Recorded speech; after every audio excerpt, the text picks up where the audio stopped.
Welcome everybody. Thank you so much for being here today. My name is Chelsea Paggio, and I have the privilege of serving as the Assistant Director of Alumni Relations here at Point Loma Nazarene University. And I have the pleasure also of working with our incredible alumni to put together and bring you our virtual Loma Talks series. We're so excited to have Mary Herzog here today, class of 2005. And she's here with us from Seattle as we dive into some tips and tricks on the real estate market, which we all know, and I'm sure you have a lot of burning questions on this as it is a crazy time today in the real estate market. So this summer, as we do look to more normal days ahead, the Alumni Office has teamed up with our regional alumni board members to bring you our summer road trip series, where we are connecting with alums all around the country, both virtually and in person. So we're featuring alums in San Diego, Sacramento, Arizona, Bay Area, Orange County, Colorado, Hawaii, and then today, Seattle. So before we get into our program, I just wanted to call your attention to just a few quick announcements. First, I want to encourage you, if you haven't already, check out the top right of your screen. Make sure you're on speaker view. Mary has a great presentation today, and this will make it so that you can see the entire screen as well as the presenter. So it'll just make your experience excellent. And then next, if you look at the bottom of your screen, I know that a lot of you have already found the chat icon. Please don't be afraid to use that throughout. We will have an awesome Q&A at the end with Mary. So we want you to feel free to ask questions if anything comes up before or during or after her presentation. Please make sure those questions go in there, and we'll make sure that you get those questions answered. And then lastly, we want you to let you know that this is being recorded. So it'll be available online for future reference. If you had a great day and you said, oh, my friend really needs to hear this, definitely please make sure you go back. That recording will be available for our alums in the future. So here to introduce our featured speaker today is our alumni board member, Mary Herzog, who is class of 2006 and serves as a regional representative for the Seattle area. Thank you, Jessie. Just want to thank you for all of your hard work in making this happen. And Jessie is going to introduce Mary today. So let's welcome Jessie. Thanks, Chelsea. Yeah, I'm a class of 2005 alongside Mary. We met at school. We started there together in 2001, and we actually catered together there in the catering office. And so working together, we kind of formed a bond and didn't start dating until senior year, but locked it in. And we got married in 2007, yeah, quite a few years later, but up here in Seattle. And ever since then, been working together pretty much. Started our business in 2017. But, you know, we spent a lot of time on the couch watching HGTV and wanting to, you know, pick up a paintbrush and do some creative investing. And we actually pulled it off back in 2018. We launched our first Airbnb. And what I really like about Mary is that her mind is in this beautiful place where, you know, detail and creativity intersect. And I think it is something that she's really skilled at. And she's always on her A game when those two things intersect. So yeah, I'm really happy to introduce my wife, Mary Herzog. Oh, so nice. Thanks, Jess.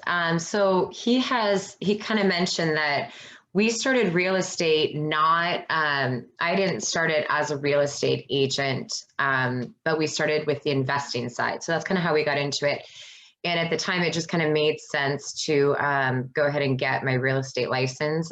So obviously COVID happened last year and it delayed getting the license for a while. Everything was closed.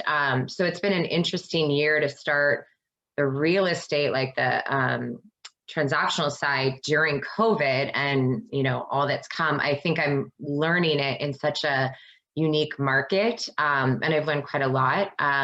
So today I thought we would sort of just chat about what does it mean to be a buyer in today's market.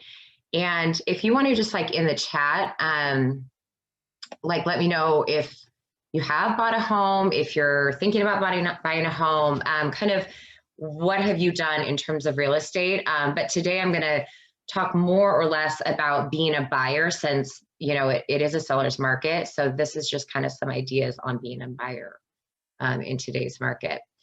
So we'll see what, oh, 2018. Nice, right before. Okay. Okay, so this last year marked unprecedented milestones in many ways, but particularly in the real estate industry. So there were record low interest rates, and I think the lowest was in January and February. There's lots of first-time home buyers entering the market. So that's kind of what happened, is it ended up being a ton of buyers. So a lot of people think it's low inventory, but it's only low inventory because there's way more buyers than there are homes on the market. And then COVID kind of impacted how people go through the home buying process. So it's kind of, I mean, it's like I said, it's been such an interesting year to start in real estate and this side of it, because like everything I'm learning, it's so specific to what is currently happening. So I'm sure you've all heard that it is a hot market when used to describe the real estate scene. And this is referring to the market being a seller's market, which is low inventory, lots of buyers, which is resulting in the seller having all the power. So it's awesome if you're selling, and it's incredibly challenging if you are buying. So today we will talk about, you know, kind of how to buy in this market. So you can go ahead and take it to the next slide. So regardless of the market, there's really 4 basic steps in the home buying process. It's deciding to buy, setting your budget, finding a home you love, and buying the home you love. So we're going to kind of touch on each of those today. Let's go ahead and take it to the next slide. So deciding to buy. There's a few things to consider when deciding if it is the right time for you to buy. And it's always important to weigh out the pros and cons, look at the market drivers, take a look at your own personal finances, and, you know, take an inventory on your lifestyle and see if, you know, home buying, the care of a home, fits into kind of what your lifestyle is. So we'll kind of touch on each of those. Go ahead and take it to the next slide.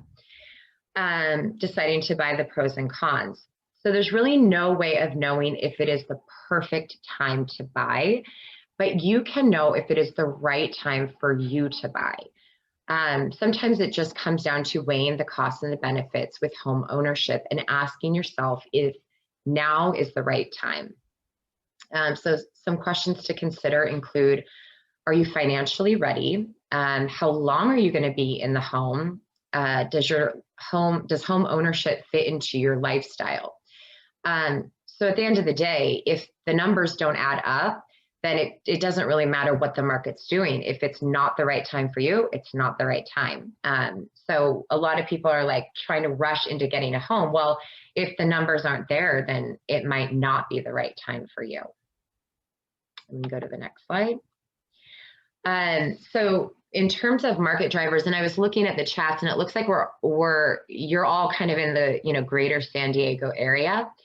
So some market drivers in terms of the short term, one thing is inventory, and that's talking about the homes available. And as I touched on earlier, we have low inventory. So I'm talking in terms of the Seattle market because that's obviously what I know, but I'm pretty sure that the San Diego market is fairly similar. So a lot of these might be slightly different because I know the Seattle market, but overall inventory is low right now. So what happens when inventory is low?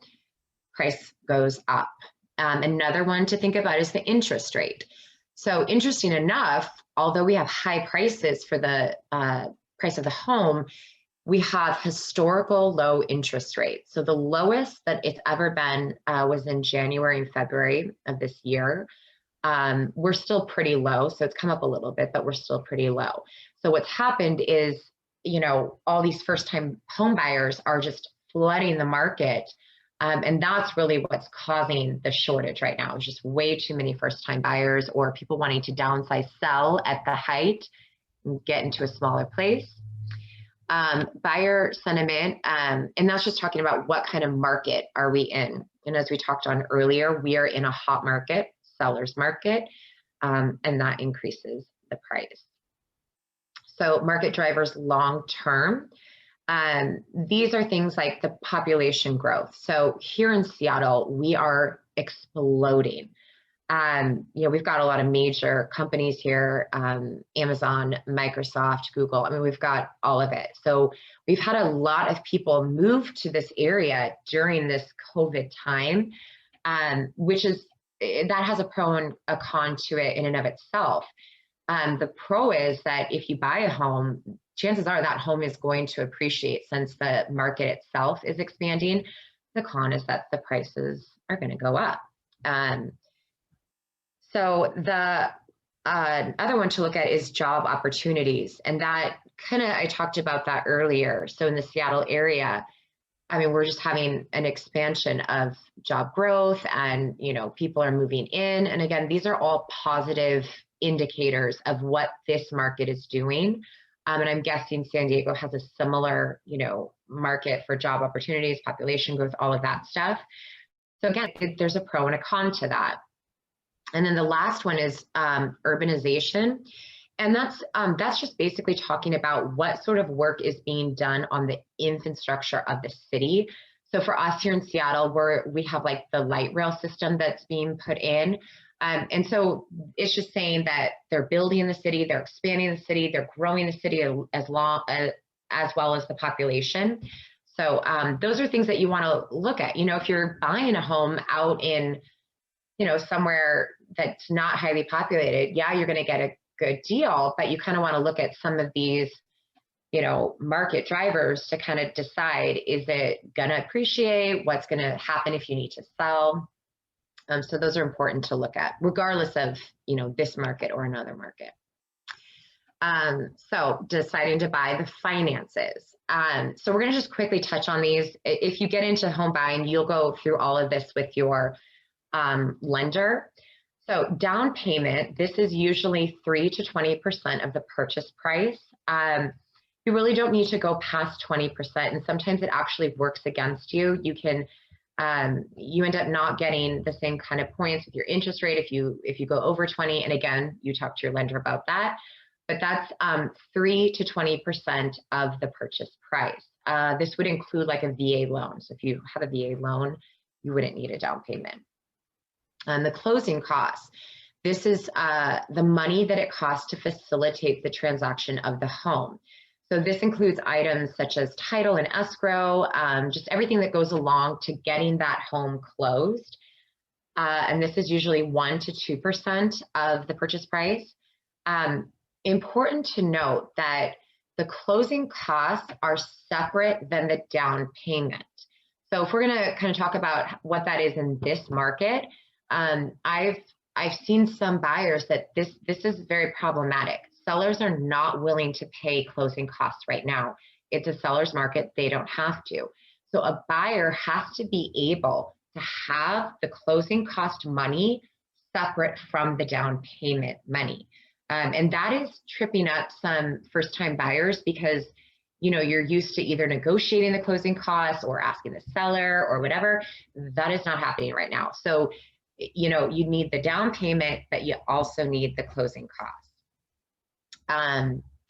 So the other thing to think about is the inspection and repairs. So you want to know what is the condition of the home, and inspections usually cost between $300 and $400 depending on the size of the home. Sometimes a home comes with like a pre-inspection done, but you do want to know what you're getting into. You want to know like, what is this going to cost me if the roof goes out, So you'd want to have perhaps a little bit of a buffer for some of these items. And sometimes a loan can be dependent on something being done. So again, you need a little bit of that buffer space. So as you're kind of saving, you might want to pool a little bit of that money for these repairs that could be needed to get done. And then the last one is just moving and furnishing. And for anybody that's moved before, even if you've literally moved across the street, moving is expensive in and of itself. So again, you'd want to have just a little bit of buffer in that area. All right, we can go to the next slide. So some ongoing financial costs in terms of buying a home, you have your monthly payment. So that's the mortgage principal and the interest. You have taxes, insurance, and utilities. You might possibly have a private mortgage insurance. And this is insurance that's paid for anything on that down payment that's less than that 20%. So anything under that, you would need to have the PMI. Maintenance and upgrades. I don't know if any of you have done Dave Ramsey with Financial Peace, but kind of you always want to have that safety net going. Like if something happens, if you're out of work for a while, you kind of want to have that pool of money that can kind of cover you for a little bit. So those are kind of things that, it would be up to you, your budget, whatever, but you're just kind of stocking away each month. And then another one to think about is the cost of reselling. So it costs money to resell your home. And so while that isn't necessarily something that you want to be saving towards, you just want to remember that it does cost money. And so while homes have appreciated considerably in a short amount of time, like, 2020 and so on, like they've appreciated like 6%, that is definitely not the norm. So, if you're thinking like, I'm going to buy and then we're going to sell high, this is not how it normally goes. The thought is if you buy it, you could hold on to it for 5 years to really get some appreciation going. So the longer you can hold on to the home, the better it will be. All right, we can go to the next slide. All right, so deciding to buy, the last one, your lifestyle. So really, a home purchase is probably the biggest investment of your life that you're gonna make. So you wanna know, like, how is this gonna impact your lifestyle, both the positives and the negatives? Some things to consider would be personal equity. So you are building equity in your home each month that you pay your mortgage. So you're building wealth into that home. So, if you're renting right now, then you're helping somebody else build their equity. So, if you think about it in that sense, if you're paying X number of dollars for rent, if you're putting that towards, a mortgage, then you're getting some equity out of that home. Over time, the majority of your mortgage payment will go towards the principal. So at the start, it's primarily going towards that interest. And, each time that you pay, it ticks off that interest and it starts to go towards the principal. So again, even in renting, you have no control over rent increases. If they're gonna decide to sell the home, like you have no control over that. So having your own home kind of eliminates some of that stress. Growing home value, which we just had kind of previously talked about, which is the appreciation. Your home grows in value each year. And that also goes back to, the market drivers, the market indicators. So whether you're in the San Diego area, the Seattle area, these large markets, like your home will appreciate. That's going to happen. So the longer you can stay in it, the more appreciation you will get from it. Tax savings. I'm not an accountant, so you will need to run these specific numbers by your tax person, but you do get some tax advantages in owning a home, including writing off some of your mortgage if it is your primary residence. And if you hold your home for a certain amount of time, you can get capital gains that is tax-free. So again, you would want to consult your accountant on all of those. And if anything else, you could buy a home and you could rent it out. So Jesse and I, this is our first home. It's not our personal property. We use it as a vacation rental. We got it at a great deal. So we are having all of our vacation rental people build our equity for us. And it's been, working wonderfully. And then the last one is lifestyle. So if you're not somebody that wants to care for a home, do maintenance, keep up with it, if you don't want your money going towards, the roof when it's having problems, then maybe that's not for you. But if if you want to have that owning a home, that freedom, that, like this is your homestead, then there is some great freedom in home buying. So you just have to kind of weigh out the pros and the cons and decide if it's the right time for you to buy now. And that's, I mean, regardless of what the market is, if it's not going to work for you, it does not matter what the price is. All right, we'll go to the next one. So setting your budget. So before you even start the search, and this is super important now, with homes are going so fast, like you blink and they're basically, pending.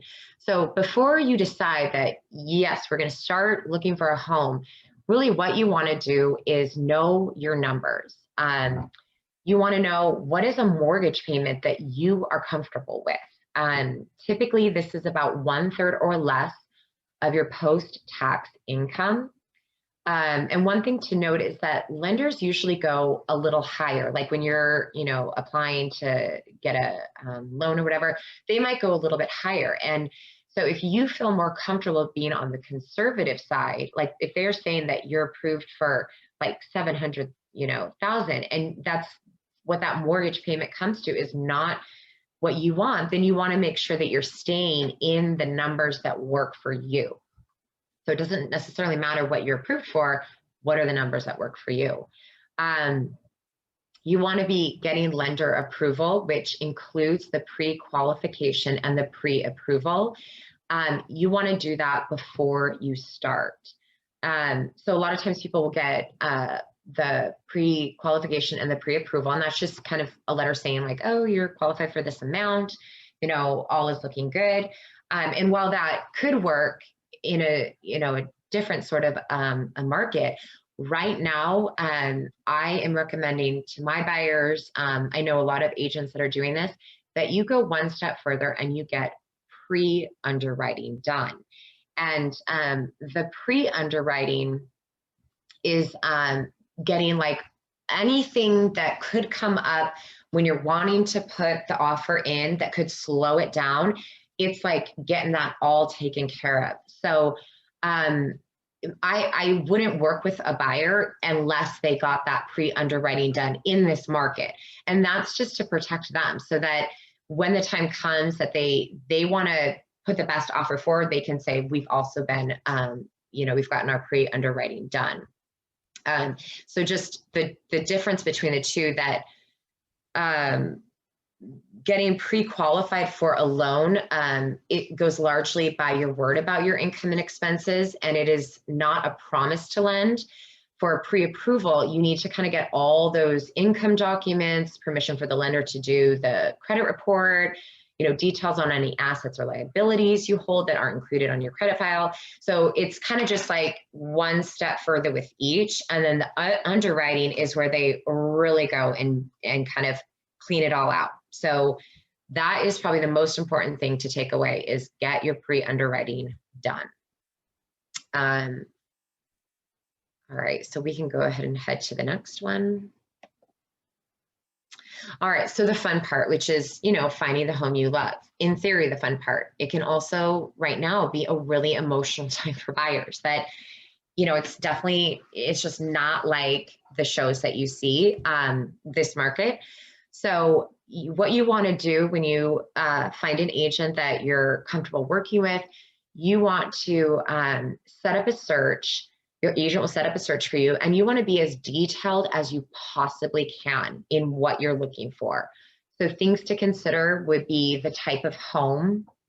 So that would be like single family, townhome, condo, the lot size, what sort of structure, such as like a craftsman, new construction, modern look. So you can kind of specify all those things on top of obviously the bedrooms, bathrooms, square foot, whatever. You can really be specific. And I would encourage you to kind of, let your agent know specifically what you are looking for, and then they can kind of set up that search for you. All right, we can head to the next slide. And, I would say the most important aspect in finding a home is the neighborhood. So most things on a home, you can remodel, you can change the bathroom, you can, you can do almost anything aesthetically with a home. You cannot change a neighborhood. And that's probably going to be the biggest like reason for somebody wanting to buy your home if you resell it, is location. So if you kind of are like, we're pretty flexible on whatever, it's the neighborhood, make sure that your agent really dials in on what you're wanting, the location, what kind of a community you're wanting. These are all things that you can put into a search. And then that way you're looking exactly at what you want. So because inventory is so low, not to say that you can't be picky, but what I would really suggest is starting first with where is your ideal location. Start there and then look at those homes and kind of weed out. Because again, you can do a lot, you can fix up a lot, but you really cannot change that location. Another interesting way that you can, search for homes is based on a commute. So, maybe you don't have kids, you don't care if it's in a school district that's really great, but what you care more about is your commute. Your agent can set up a search based on what that commute would be. So again, it just kind of depends on your lifestyle and what you are looking for. All right, next one. All right, so the next part of finding the home you love is when you go and you get a look at the home. And I, would encourage a buyer to look at it all, like with all senses. Take note of like, what are the noises outside? How close are you to the neighbor? Not necessarily what is the carpet, what is the paint, like what are the, window coverings, none of that. That can all be changed, but what is happening with all of your senses? What are you smelling? Does the neighbor smoke beside you? Is that a problem? And this doesn't apply to any of you that live in the San Diego area, but for us up here, like it is really important to see a home on a dark gray day, because that's really what our life is up here, is a lot of gray. In the winter, it gets dark earlier. So you kind of want to know, what is this natural light? How does it look? How does it feel? So try to go in when you're, touring these homes, not just looking at, the things that can be changed, but what are the things that you have no control over? Take a look at those. But for you in San Diego, you have the sun, so you're good. All right, we can go to the next slide. So not only is buying a home not like what you see on TV, especially right now, it is also not like going to Target. So this is really important to note. And this is kind of a little bit of like a behind the scenes. This will give you some knowledge when you're working with your agent, putting in an offer. The listing price that you see when you are looking through like Zillow or Redfin, any of those market or any of those, websites, the listing price that you see is a marketing tool.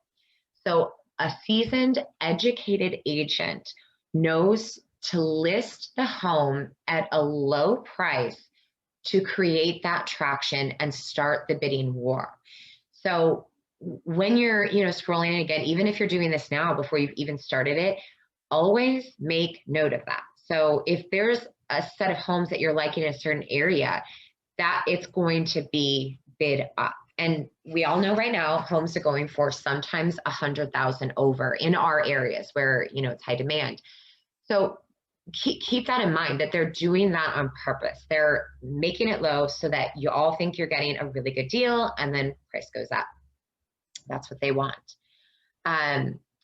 So again, all this info that I am giving you today is really about a seller's market during these COVID times, all that's kind of happened. So these are all kind of strategies and thoughts based on a seller's market. And at the end of it, it really comes down to the sellers getting better terms. So when they're listing, when you're, deciding what offer you're to put in, it's just the agent is doing whatever they can to give the seller the best terms. So just always keep that in mind, that we are definitely in a hot market, and it's sort of all about the seller. Another kind of thing to think about too is that you want to have an agent that is keeping you updated on what comparables in the neighborhood are going for. So, and what's so interesting about this market is like, if I were to give you like specific numbers right now, they would probably be like, you know, out of date, because I wrote this like 2 weeks ago, and that's how quick things are changing. That what a home was listed 2 weeks ago, that number is not going to hold true today. So your agent, your buyer's agent, needs to know what are homes currently going for so that you can put in an offer. And believe it or not, the market is slightly slowing down. Like homes are sitting on the market for now, like say 2 weeks versus 5 days, 2 days. So there's some shifting. So you want your agent to be kind of tracking what's going on around that home that you're wanting to put an offer in, to know how to kind of, you know, put an offer in for you, what kind of price. So some other things that you want to pay attention to, and I just sort of touched on this, but how many days on the market homes are going for. So again, I wrote this like 2 weeks ago, and it's already sort of changing. So 2 weeks ago, I would say 5 to 7 days. But now I'm hearing a little bit more like 10 days. So it's important to see that. So if a home is sitting for 10 days, chances are they've priced it a little high. And so you can kind of watch it. You know, you might be able to come in with a different offer than you would have 2 weeks ago when it was going in 5 days. So this is just something that agents are utilizing to kind of create bidding wars with other buyers. You know, the seller's agent is using all these things so that you are all having to compete against each other to get that home.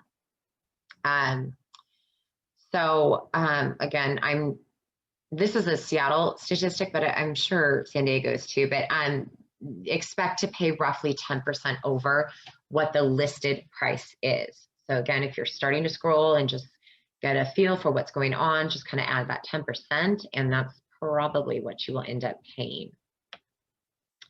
All right, we can go to the next slide. So now we're talking about buying the home you love and making your bid shine.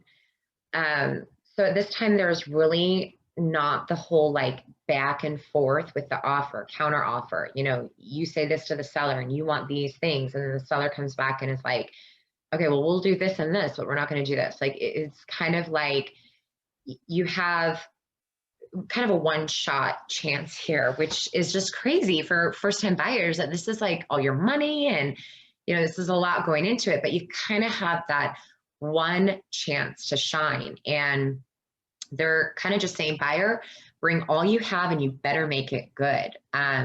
So here are a few ways that you can make your offer shine amongst the 10 to 15 other offers. And that is average what most homes are getting, 10 to 15 offers on homes. So price, obviously you want a strong, solid price that reflects what comps had sold for in the area.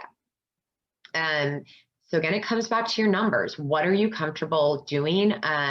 What is your loan amount? You know, all of that. So you wouldn't want to go crazy if that's going to stress you out every month paying something like that. So that will be determined with you and your agent, the lender, but what is like a solid, non-insulting number to present to the seller? So the terms are just the contingencies, and contingencies are basically opportunities for you as the buyer to back out. So they're just all these reasons that if I'm the buyer, like if this is wrong, this is wrong, this is wrong, I have a way to get out of this contract. So here's kind of the bummer part in this market.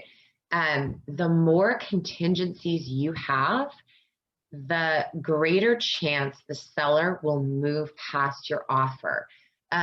So I'm sure a lot of you have heard that, you know, buyers are waiving, you know, inspection contingencies, anything that as a first-time buyer, you would kind of want to take care of you in like protect your investment. A lot of that is being waived.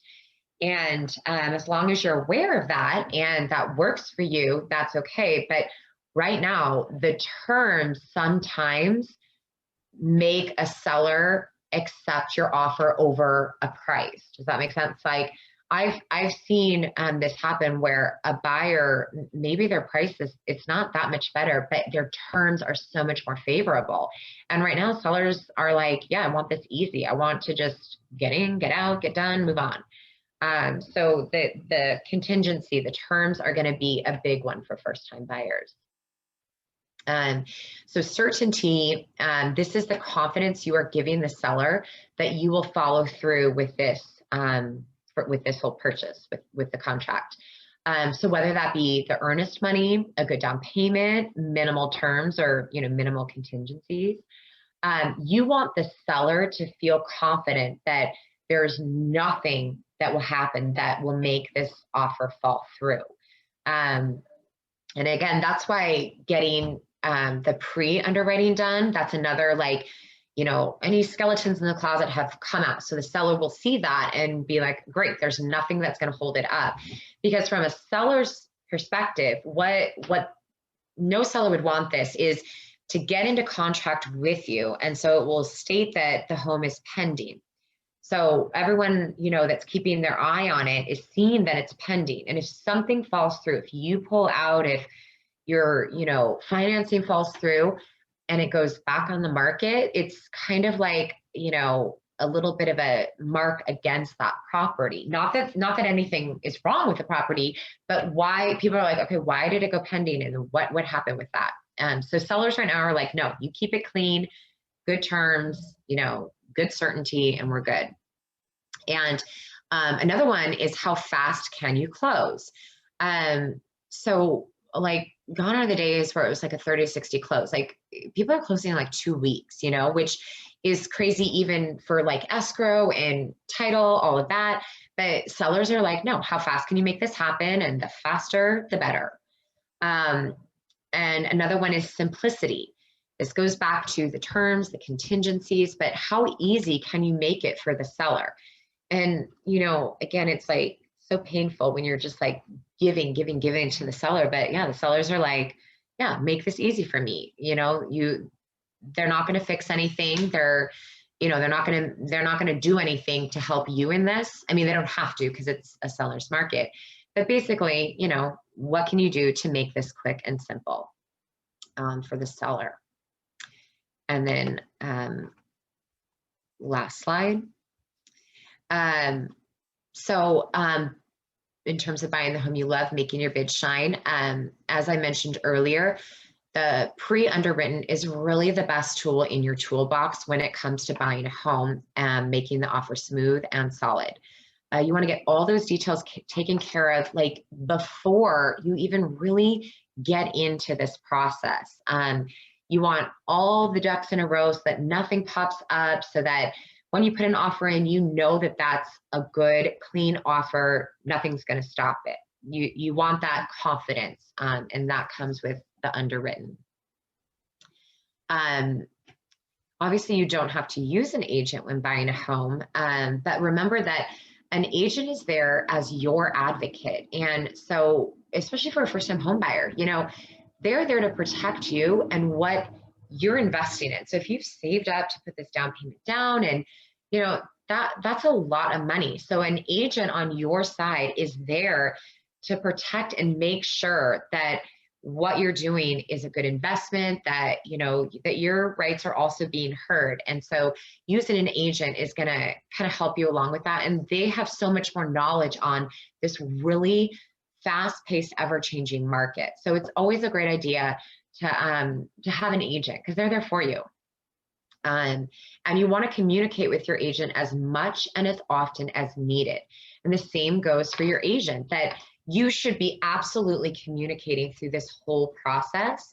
It's incredibly stressful right now for buyers, for first-time buyers especially, that you want to know what's coming up on the market. You want to know, where is your offer sitting? What happened? Is there a reason it didn't get chosen? You want to be able to chat with your agent, and they should be chatting with you about what's happening. So if there's a time that you are working with an agent and that agent has kind of gone silent, you want to call them out on it. They should be, because of how quick this market is going, they should be in touch with you constantly. This is a working relationship where you will be making one of the biggest purchases. So don't ever think you can over communicate. And this will also help guide the agent as you guys make decisions. It will help them know, what are you comfortable with in terms of an offer? You know, they see some notes that are in like the listing that, you know, if it's not something that's going to work for you, then they can move past that. So just always be talking.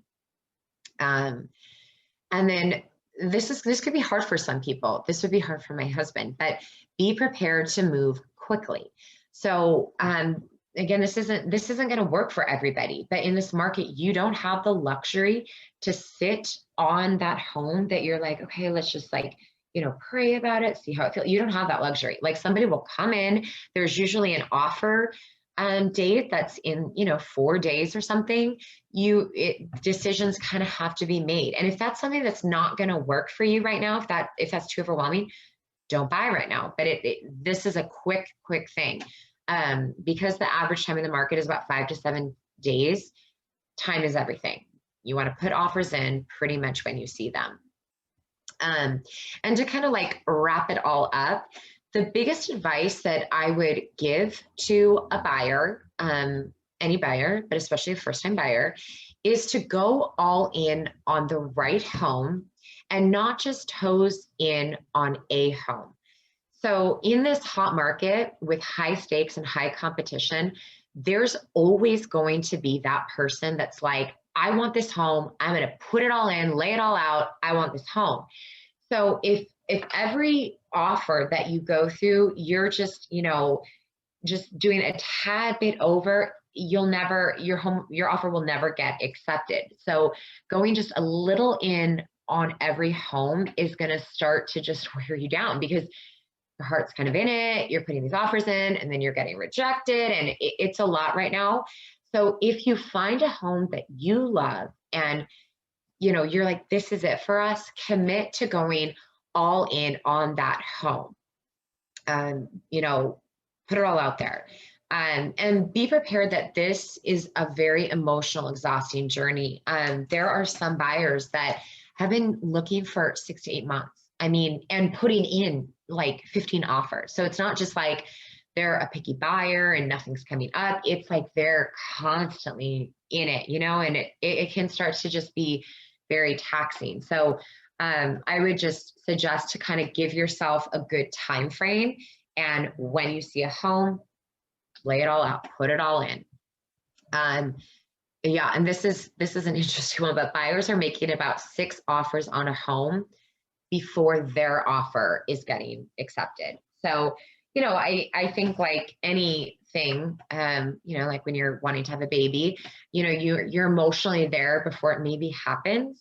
So tell yourself with this market that it's going to be a longer journey, and, you know, get everything in order, know your numbers, know what you're comfortable doing, so that when you go look at homes, you're looking in something that's going to work for you. And that's basically it. And so now I guess we can do some questions. Is that right? Yes. Sorry. Okay. Yes, we have some, definitely have some questions we'd love to answer. Thank you, Mary. This is really, really interesting. And so really appreciate your time delving into all of these. And I know that we'll have questions coming through. I would love to start with one question that we have on tips on finding a good agent, since that's something that you talked about pretty recently. Is, do you have any tips on finding a good agent and developing that relationship, like questions you should ask them when you're first starting? I always suggest like ask for referrals from friends or family. Who have you worked with if they're in the area? And then ask like, what are they going to bring to the table to help?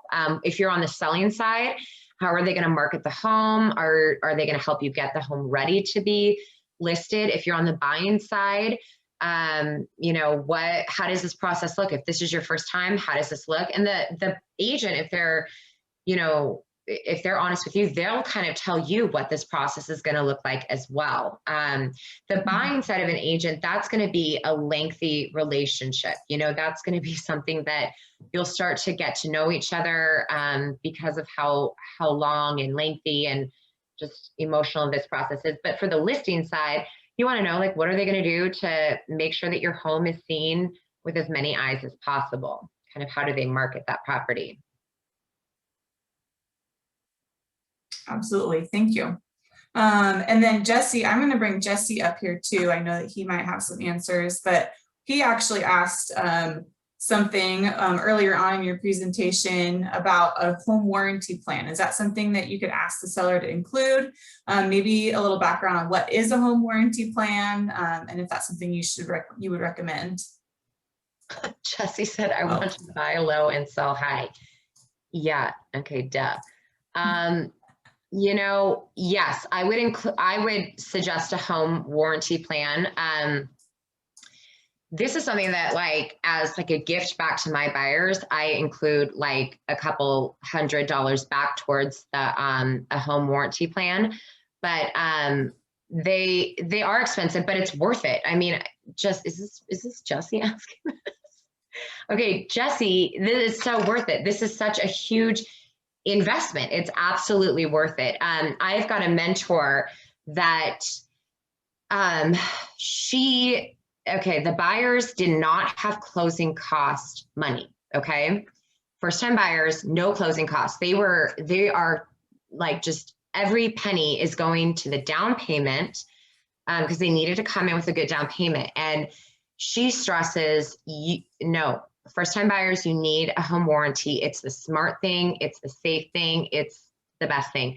So she kind of made it, she kind of essentially gave them a loan for that. And she kind of bought that, but was able to give them a loan so that they could put more money towards the down payment. But she's very big on, you never skimp out on the home warranty plan. That is that's smart. So maybe budget that in as well. Don't not do that.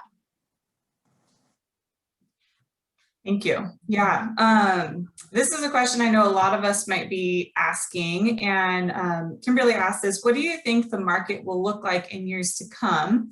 Will it be in this hot sellers market for a while? And I might expand on that and say, I know that there's a lot of conversation of maybe the market's going to drop, maybe it's going to go up, or maybe it'll just stay on the same path. Curious, just overall where you foresee, knowing that we can't foresee, but your opinion maybe on where you think it might look like in the years to come.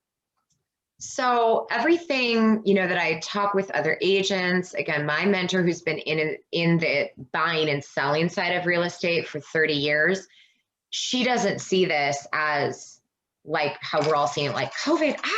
She's like, no, this is just, we're in a hot market and it will go the other way and it will be a buyer's market. Now, it's not going to happen overnight and could be a couple of years. But she's been through the ups and the downs, and she's very much like, this is what happens. This is literally a market cycle. So I have not heard that they're like, it's gonna, tank out, none of that, but it will. Interest rates they're slowly coming back up. So that's part of it too. Remember, the interest rate being so low, that's what like flooded it with these first time buyers. So as that starts to come back up, people are going to like, maybe it's not going to be as appealing, and it's going to start to balance itself back out. But I'm hearing that we're talking a couple of years for it to kind of go back. You sure not like next month? No. I know. I'm like, okay, so like what, 6 to 8 weeks are we thinking? No, but yeah. Even, okay, I will say this, like, in this 2-week change, numbers are changing slightly. Now, it's like, you can't look at it like every little day, but if you ignore it for, a couple months, you're going to be kind of surprised. Homes are sitting on the market like a few days longer. And that's a big change. Yeah. From, 6 months ago. Absolutely. Another question came in on tips on the neighborhood. You had mentioned neighborhood being that really important thing because you can't change the location. So other than searching online, are there some tips that on knowing maybe what neighborhood is right for you? Drive, get out there and see. I mean, if you've got a small, a young family, drive, see, are there sidewalks? Is it, flat? Is it a hilly situation? What is the elementary school? Is it walking distance to elementary school? Get out there. I mean, before Jesse and I, bought our first property, I mean, his job in nature or in and of itself, he is seen all around us. Like, I grew up here and he knows so many more pockets, and it's just from driving. Get in Facebook groups and ask, what's a neighborhood that you guys like? Is there a community? Use people, ask. People love to brag about their neighborhoods.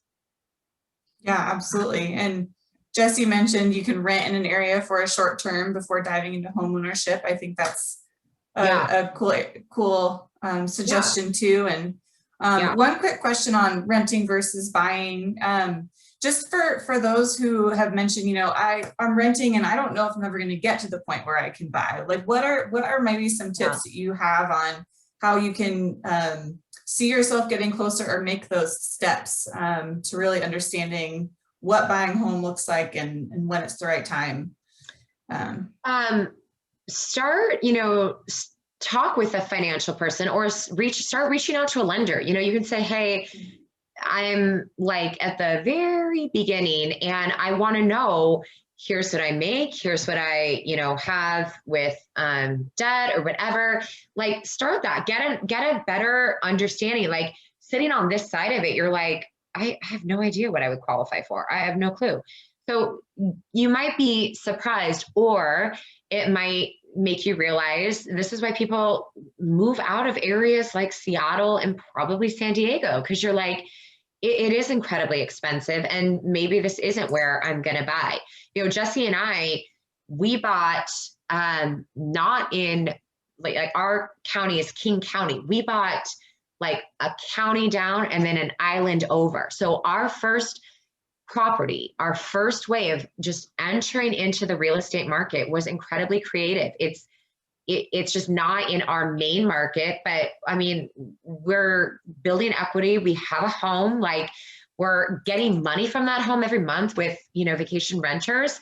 So you can be creative in how you enter your real estate market. It doesn't have to be the typical, I buy and I live there. If your goal is to get into the market, there's so many ways.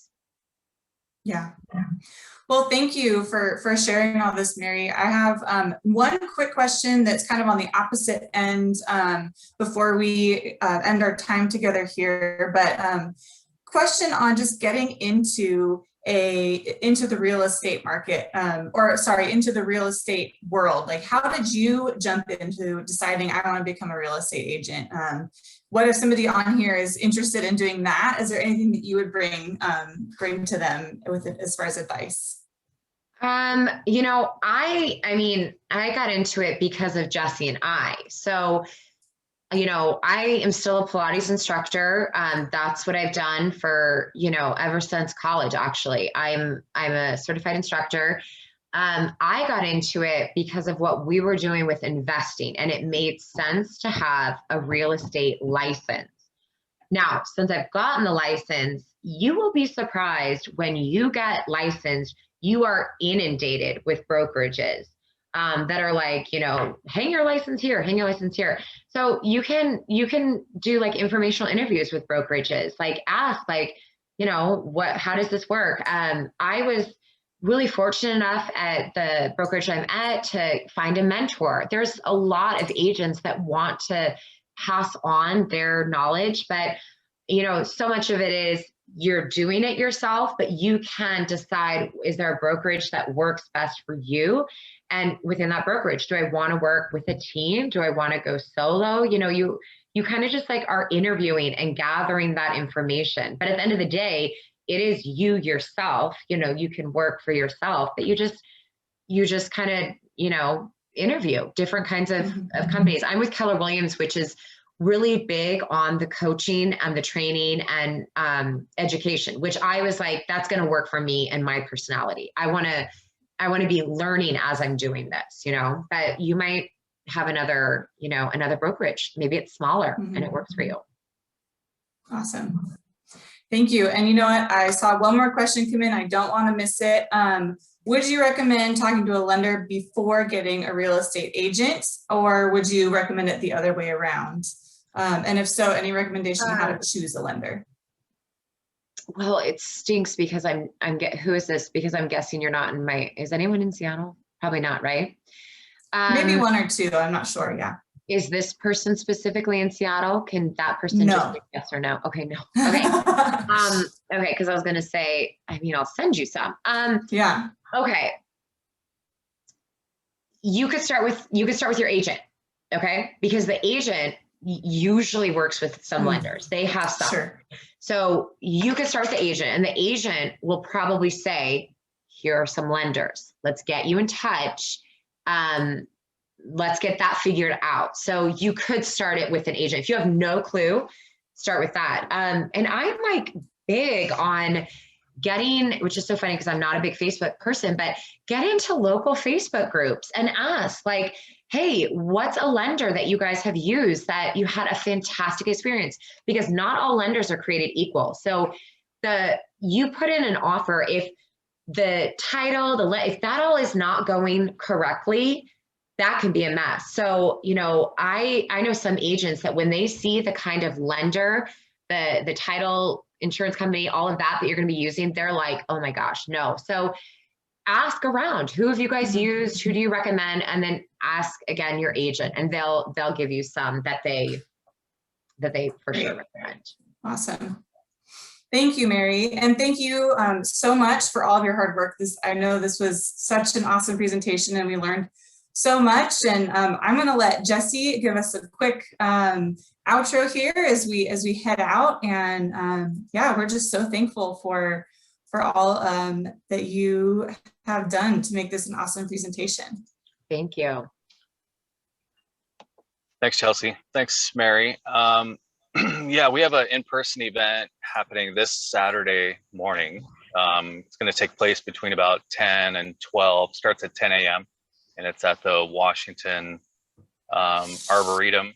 It's University of Washington Botanical Garden and Arboretum. But if you just type into Google the Seattle Arboretum, it'll come up. And I think Chelsea posted just now into the chat where you can go. There's a link and you can register for that event. I think that registration is going to be open for just another 24 hours, if I'm not mistaken. So try to register immediately. You can still come if you don't register, but just for the purposes of how much coffee and pastries to bring, please get your numbers on there. You can bring a guest, you can bring 2 guests, you can bring your kids, you can bring your dog, you can ride a bike. There are trails. We're going to walk for a little while, but initially we'll just meet up and it should be a lot of fun.